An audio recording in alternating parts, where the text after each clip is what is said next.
38-32, UNT Dallas with the lead in the men's game here at Abe Lemons Arena. Earlier today was a 72-40 victory over UNT Dallas for the Stars women's team. Here with Coach Brett Tahah. And Coach, your thoughts on the game today? Just really proud of how, it was a good team effort. We had a lot of girls do a lot of different things, and we jumped on them early. Really proud of them. We scored 32 points the third quarter. That was a huge quarter for us. So just continuing to see improvement and everybody getting some playing time and working hard. I know Tuesday was tough for you guys, and you came back on Thursday against Sagu, and again today, it just looked to me, even in pregame warm-ups, it looked like there was a little more joy from your players last 2 days. On Tuesday we failed to do the little things right, and it showed in the score, and that's been our main focus these two games is, we want to win those second chance opportunities and points off turnovers, and we've done that the last two games. Obviously, the emphasis to get it inside early to Abby Selzer, and she finishes with another big game. It kind of ho-hums it at 19-7 today, but just early inside to Abby, and that's working for you. Yeah, if she catches it, it's pretty much a bucket. Right. So that's nice for her to have inside. And we had some really good entry passes from Jordan Eaton, Erica Ankney, Annalia Dawn, and I'm sure other people today. So doing a really good job seeing her right now. I thought today was probably Rachel Berry's best game. Did you feel that way? We have been waiting on that. She's had it in her. She played well. She needed a game like this, especially moving into the final stretch of conference and moving into the conference tournament because she's had that in her the entire season. She's just a freshman, so she's going to take a little while to get used to it. But it seems like she does some things that nobody else on the team does. Kind of a tweener role. She's not really a guard, not really a post. She's one of those people that just does everything right for the most part. She can defend, she can score, she can shoot the three, she can bang inside with the post. So she's just the type of kid you want in your roster and in your program.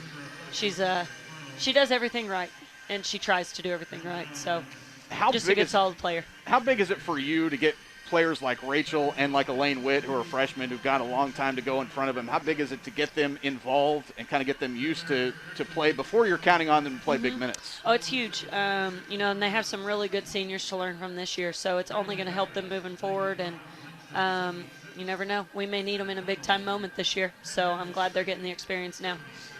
You made the comment that today's game was not the most exciting game you've ever been a part of.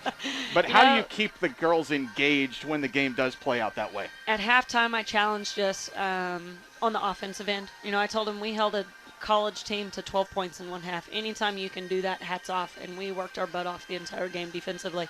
But I told them offensively, shots weren't falling. We had to find a way to get shots to go in, and scoring 32 points in the third quarter, I think we responded well there.